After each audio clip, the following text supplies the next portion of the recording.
श्री गोवर्धन जी की नित्य परिक्रमा करना भूगर्भ गोस्वामी जी की दैनिक चर्या का अंग था।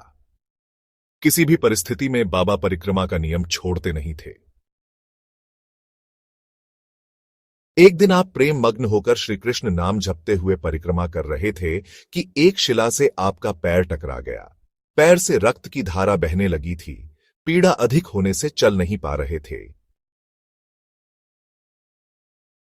किसी प्रकार कृष्ण कृष्ण कृष्ण करते दिन कटा। शाम होने को आई। अब आपको और क्लेश होने लगा कि ठाकुर जी की सायंकाल की पूजा आरती कैसे होगी। प्रभु से अपने भक्त का कष्ट न देखा गया। वे एक बलिष्ठ शरीर वाले साधु के रूप में आपके पास आए और आपसे कहा, बाबा, लगता है चोट अधिक लग गई है, मेरे कंधे पर चढ़ जाओ, मैं आपको अपने स्थान तक पहुंचा देता हूं। बाबा किसी से कोई सेवा लेते नहीं थे, अतः मना किया।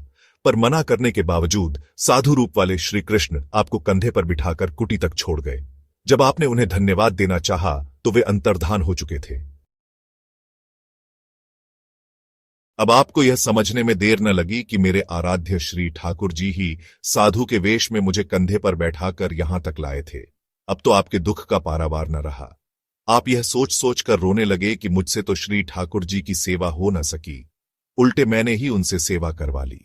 उनकी इस व्याकुलता को देखकर श्री ठाकुर जी ने उनसे स्वप्न में कहा, बाबा, भक्तों का दुख मुझसे देखा नहीं जाता। जब तक मैं उनका दुख दूर कर उन्हें सुखी नहीं कर देता, तब तक मेरे मन को विश्राम नहीं मिलता। अतः आप व्यर्थ संकुचित न हो। भगवान की इस प्रकार की अमृतमयी वाणी सुनकर और उनकी भक्त वत्सलता देखकर आप गदगद हो उठे। ऐसे भगवत कृपा पात्र थे श्री भूगर्भ गोस्वामी जी महाराज। चित्रकूट के पास एक श्यामदास नाम के उच्च कोटि के नाम जापक महात्मा थे। एक दिन एक लड़का उनके पास आकर बोला कि हमको संसार से विरक्ति होने लगी है। उसने महात्मा से साधन पूछा तो उन्होंने कहा कि भगवान का जो नाम तुम्हें पसंद हो उसको जपने लग जाओ और वैष्णवी आचार विचार का पालन करो। उसको श्री सीताराम जी का रूप व नाम प्रिय था। वह श्री सीताराम इस नाम का आश्रय लेकर भजन करने लगा। कई दिनों तक भजन करता रहा और एक दिन जप करते करते उसको बहुत सी आवाजें आई, जय हो जय हो। अगले 3-4 दिन फिर कुछ आवाजें आई, बेटा अति सुंदर, जय हो। उस बालक को लगा कि लगता है कुछ गड़बड़ है।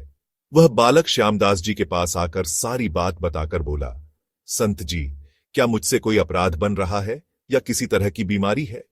श्यामदास जी ने ध्यान लगाकर देखा तो प्रसन्न होकर बोले, बच्चा, तेरे इस शरीर के और पूर्व के शरीरों के पितृगण विविध योनियों से मुक्त होकर भगवान के धाम को जा रहे हैं और वे ही तुम्हारी जय जयकार करते हैं। कुछ और पितृगण बच गए हैं। 5 दिनों तक तुम्हें इनकी आवाज आएगी, इसके बाद बंद हो जाएगी। यह कथा भक्तमाल कथा का भाग है। कृपया इसे अपने ठाकुर जी को घर पर सुनाइए, क्योंकि भक्तमाल कथा के मुख्य श्रोता हमारे मुरली मनोहर कृष्ण कन्हैया और वृषभानुसुता राधा रानी हैं। हमारे इस प्रयास को घर घर तक पहुंचाने में हमारी सहायता करें। इसे अपने मित्रों के साथ साझा करें। चैनल को सब्सक्राइब करें और बेल आइकॉन दबाएं। यदि हमारी कोशिश आपको पसंद आए तो इसे लाइक करें। इससे हमें प्रोत्साहन मिलता है। हमारा प्रण श्री भक्तमाल कथा का प्रचार प्रसार करना है। कृपया इस पुण्य कार्य में अपना सहयोग दें। जय श्री राधे गोविंद।